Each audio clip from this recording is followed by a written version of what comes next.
Kalau malas sahur dan tidak sahur sama sekali itu bagaimana Ustadz? Diterima tidak Oh ya. puasanya? Baik. Sahur dalam pandangan syariat, dalam pandangan Islam bukan fardu, bukan rukun, bukan syarat dalam puasa.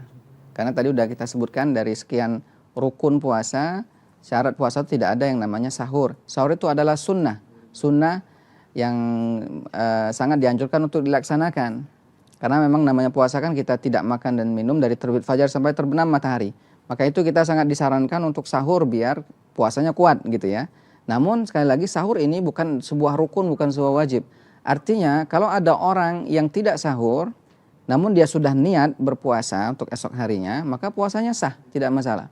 Yang penting dia kuat, tidak makan, tidak sahur ya sebelum fajar, sebelum subuh. Dan yang paling penting juga adalah dia memenuhi rukun yang lain seperti niat. Jangan lupa niat. Walaupun dia tidak sahur, malamnya dia harus sudah niat dulu. Begitu. Kemudian setelah itu dia tetap menjaga tidak makan dan tidak minum sampai terbit fajar, sampai terbenam matahari, puasanya sah. Namun sekali lagi karena ini sunnah, sunnah itu kan sesuatu yang wajib untuk kita jaga. Walaupun tidak masalah ditinggalkan, ya tapi rugi kita tidak mendapatkan keutamaan dari sunnah yang diajarkan Nabi SAW. Bahkan salah satu sunnah anjuran dalam hadis Nabi SAW adalah orang tuh pertama sahur dan mengakhirkan sahurnya.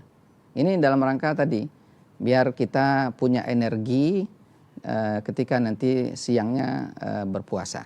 Gitu. Jadi kami sarankan tetap sahur walaupun mungkin secara porsinya tidak sebanyak sebagaimana makan pada umumnya.